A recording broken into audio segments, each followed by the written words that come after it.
కాస్త ఆవిడికి free hand వచ్చి ఉంటది అదే భారతి గారు. అవును అవును సుదీర్ఘకాలం బట్టి అమ్మాయి చదువుకున్న అమ్మాయి కదా. అవును ఒక అది బయటికి చెప్పుకునేది కాదు.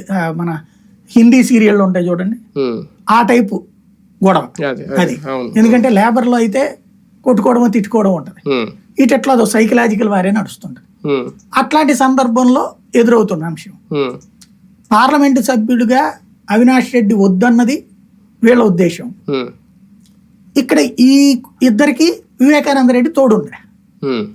ఆ వివేకానంద రెడ్డి అంటే జగన్కి నచ్చడు, జగన్ మాట అమ్మాయికి నచ్చుతుంది వాళ్ళ ఆవిడికి. ఎందుకు వాళ్ళిద్దరి మధ్యన అరమరికలు లేవు, వాళ్ళిద్దరి మధ్యన మంచి క్లోజ్నెస్ ఉంది, అవగాహన చేసుకుని అర్థం చేసుకునే మనస్తత్వం. ఎందుకు వద్దు అనుకున్నారు వివేకానంద రెడ్డి? అంతకుముందు తన తల్లి మీదనే పోటీ చేసినోడు, తన తల్లినే విమర్శించినోడు, తన అన్ననే పక్కన పెట్టినోడు. అన్న చనిపోయాక జరిగిన ఎన్నికల్లో తన తల్లి మీద పోటీ చేసినోడిని ఎక్కడ యాక్సెప్ట్ చేస్తాడు అతను? సరే అయినా తల్లి చెప్పిందని తీసుకున్నాడు. తీసుకున్నప్పుడు ఆగాడు ఆయన, మళ్ళీ చిచ్చు పెట్టాలని చూశాడు.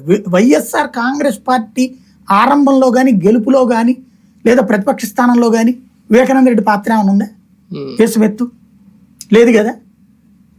జగన్ సెటిల్ చేసుకున్న ఇంట్లోకి వచ్చి దూరి మళ్ళీ దాన్ని దెబ్బ కొట్టాలని చూశాడు, తన ఆధిపత్యం రావాలని చూసుకున్నాడు.